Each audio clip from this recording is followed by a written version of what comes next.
This video was created by friends, family, and fellow community members in support of the immediate release of Scott Ebanks. Who is Scott Ebanks? In 1970, Scott Ebanks is born to Kay Montgomery and Winston Ebanks, who resided in the city of New York. Returning from Vietnam, Winston Ebanks becomes a police officer for New York. Their marriage dissolves. Kay loses custody of Scott at the age of 11 due to her abusive behavior. Scott is sent to boarding school in Florida by his father. At age 14, Scott returns to New York City to live with his dad. Scott, once a straight-A student, finds himself in a deteriorating relationship with his father. At 15, Scott leaves home and turns to the streets in the Lower East Side of Manhattan.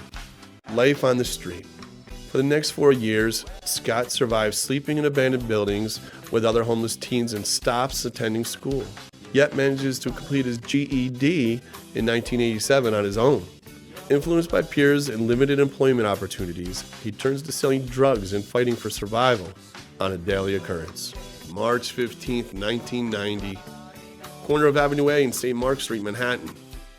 At 19, Scott finally finds employment at a record company warehouse, yet loses his first real opportunity at gainful employment when Ralph Lopez, a friend and fellow employee, sabotages his employment.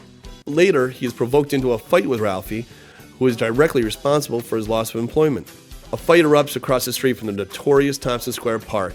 Lee Wells, a new friend of Ralphie's, attempts to break up the scuffle by hitting Scott over the head with a trash can lid, which leads others to come to Scott's aid. Lee Wells and his two friends are stabbed. Lee Wells dies. Let's remember that just 3 years prior, the Tompkins Square Park riots were a source of great tension for New York City. And now, in 1990, the war on homeless drug pushers and the poor was on. Plea offers. Ali Saladin, the very one who came to Scott's aid, is charged with the murder of Lee Wells. Saladin enters a plea bargain for 2.5 to 5 years and makes a videotape confession that Scott stabbed and killed Lee Wells. Scott is accused of the murder of Lee Wells and offered a plea deal, 8 1/3 to 25 years in prison. Scott takes responsibility for starting the fight, yet does not accept the plea. 3 witnesses, 2 of which were stabbed, identified Ebanks as not responsible for stabbing Lee Wells. Scott hopes the truth would come out that while he started the fight, he did not stab the victim, nor had any intentions of doing so. Trial and sentencing. Supreme Court Justice Carol J. Berkman renders her judgment on July 24, 1991, convicting Scott after a jury trial of murder in the second degree. Justice Berkman sentences Scott to a term of 22 years to life. Later, Ebanks' legal representative filed an appeal, yet it gets dismissed. Saladin will go on to be convicted of 6 other crimes and still resides in the very neighborhood of the occurrence. 22 years to life. Scott will from then on be known as number 91A6231, his DIN number. He spends his first 15 years in maximum security facilities, being transferred from Attica to Comstock and countless others.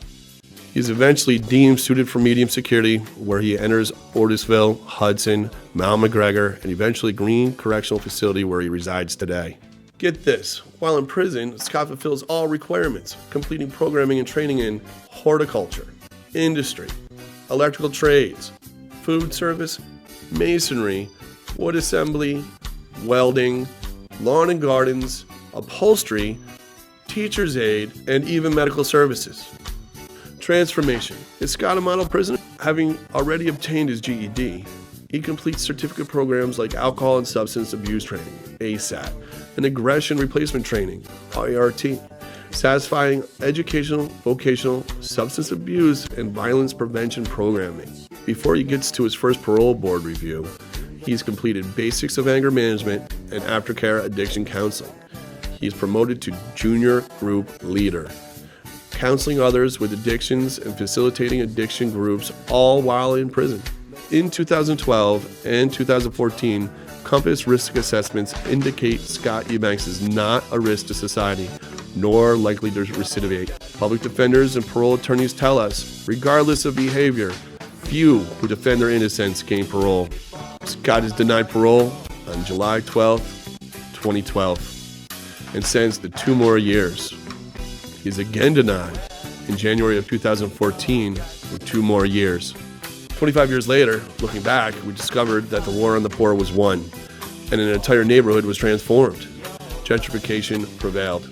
Despite completing all rehabilitative requirements and presenting with a low risk of recidivism, Scott Ebanks remains hostage to New York State Corrections, which appears to still practice in a draconian, punitive manner. Many letters of support testify on Scott's behalf and appear in Scott's files, including those serving in corrections who have come to know Scott personally.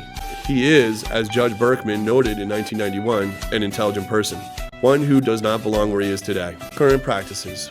The New York State Parole Board does not review all the facts of the case and bases their opinion to deny or grant parole solely on the sentencing minutes and the pre-sentencing investigation, which occurred some 25 years ago.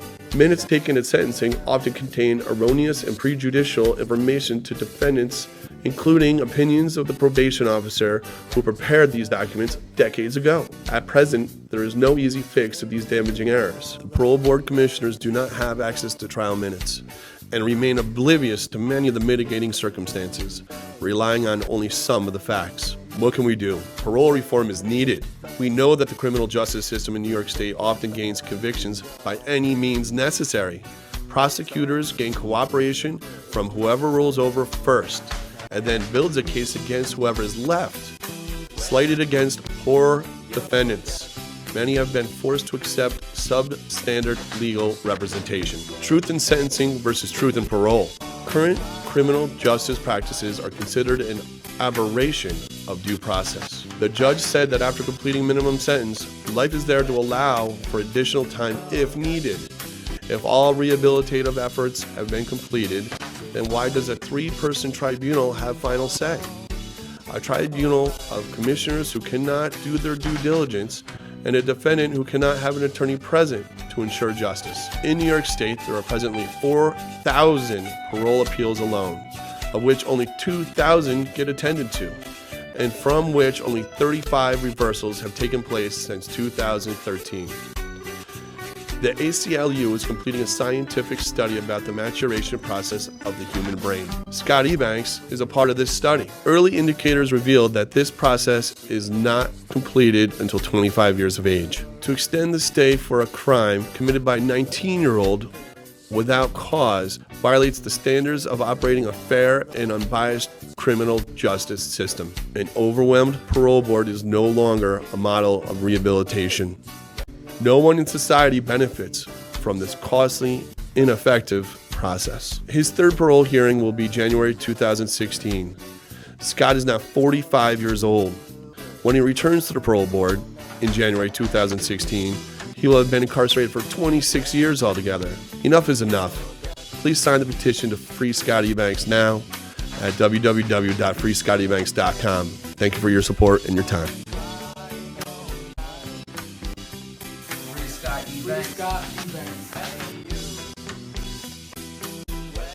Free Scott Ebanks.